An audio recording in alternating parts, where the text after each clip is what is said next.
All right, hydronium, which is a molecule. It's not an element, it's a molecule, and it's made up of water, and you could drink it.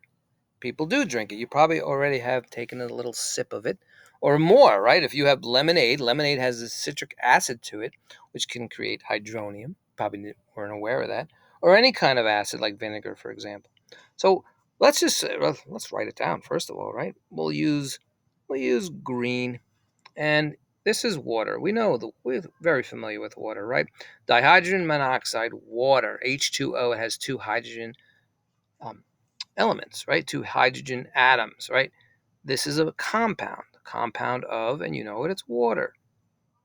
But when you add that to a hydrogen ion, a positive hydrogen ion, you will create hydronium.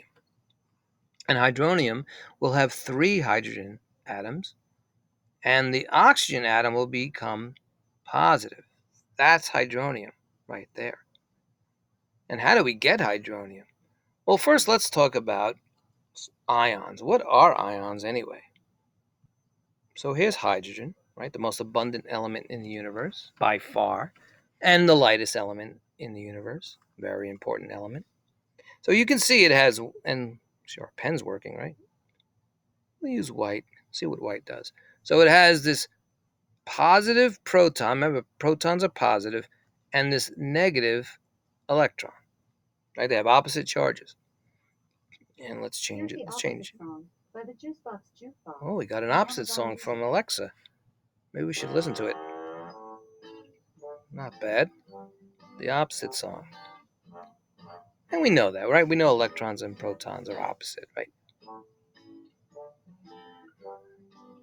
A little beat, good beat. Anyway, let's move on.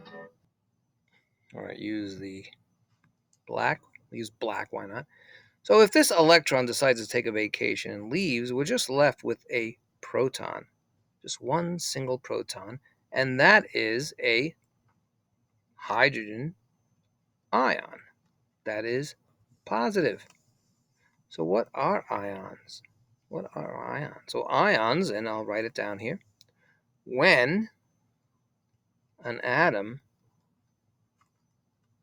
has more electrons, and there's going to be a or coming up, a big or coming up, so get ready for that. When an atom has more electrons than protons, here's that or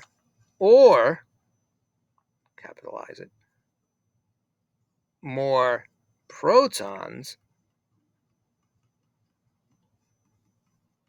than electrons. It's an ion. So an ion has a charge to it. So if it has more electrons, it'll have a negative charge. That's a negative symbol. And if it has more protons, it'll be positive. So when you look on a periodic table, you're looking at just normal atoms. Well, not normal, that's not a word to use. But you're just using regular atoms that have no charge. They have an equal amount of protons and an equal amount of electrons. But in ions, there is an imbalance going on. So this hydrogen ion is now just a proton, and it's going to join with water and create hydronium. And we'll talk about that. But first, let's talk about a covalent bond. So water, a water molecule, is a polar. It's a polar because it's charged covalent bond. And let's see what's happening here. In the big word to remember is sharing. And I'm going to go over bonds, covalent bonds, ionic bonds in other videos, just briefly here. In a covalent bond, the atoms are sharing. Oxygen is sharing its atoms with hydrogen, and hydrogen is sharing it with oxygen. But there's a big but. But one atom, in this case oxygen, is grabbing more of the share. So it's like if you're sharing food with your friend, Doritos or something, and your friend only gives you like 3 Doritos.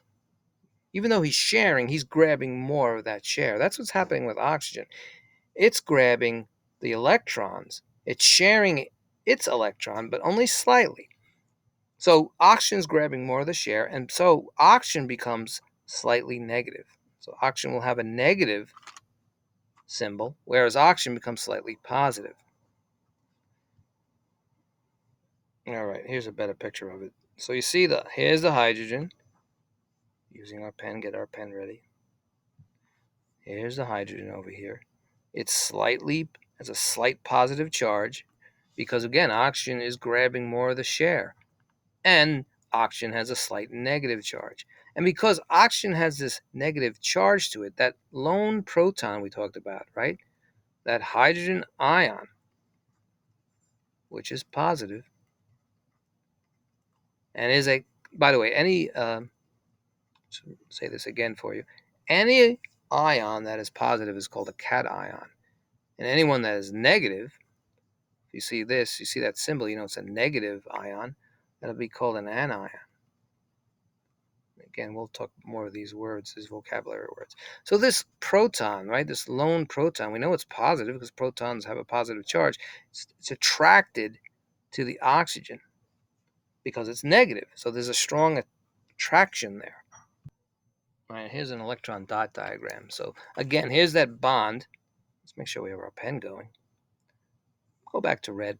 So here's that hydrogen, the covalent bond, right? They're sharing electrons here. They're sharing the electrons here. And now these two paired electrons right here is where that proton is heading. It's heading to those.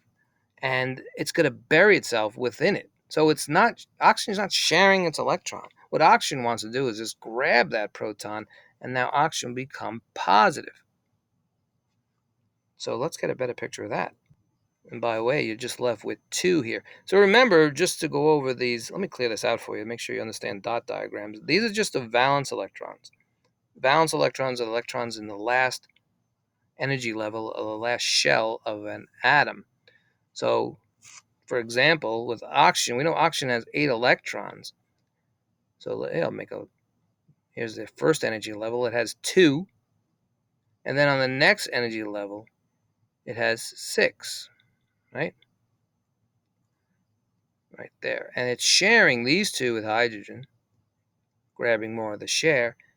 And then these two, that proton is going to bury itself within here. And so it's, in a way, the oxygen is donating these electrons to that proton, but it's keeping it within its orbit. So it looks kind of like, let's go back to that picture, right? And see how it's buried? It's burying itself inside of it. And this bonding, by the way, is called dative bonding. So there is a dative bonding, where only one atom is going to donate its electron pair. So there was a pair, which is using a different color. Use white. The electron pair. And let me go over what paired means. I'll show you a picture of iron. That'll help you. All right, so here's iron. And iron has a strong magnetic charge to it. And the reason why is because of its unpaired electrons. How many unpaired do you see? Right, you should see 4. And we shouldn't use white on white, right? So 4. Here's 1, here's 2, here's 3, here's 4. So the more unpaired they are, the more magnetic it could be. So iron's very magnetic.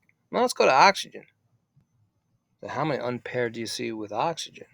And by the way, they say a Bohr model because this was created by Niels Bohr. And just I want to emphasize that electrons are not particles. And we'll go with those in other videos. So it has 2, right? It has 2, where iron has 4.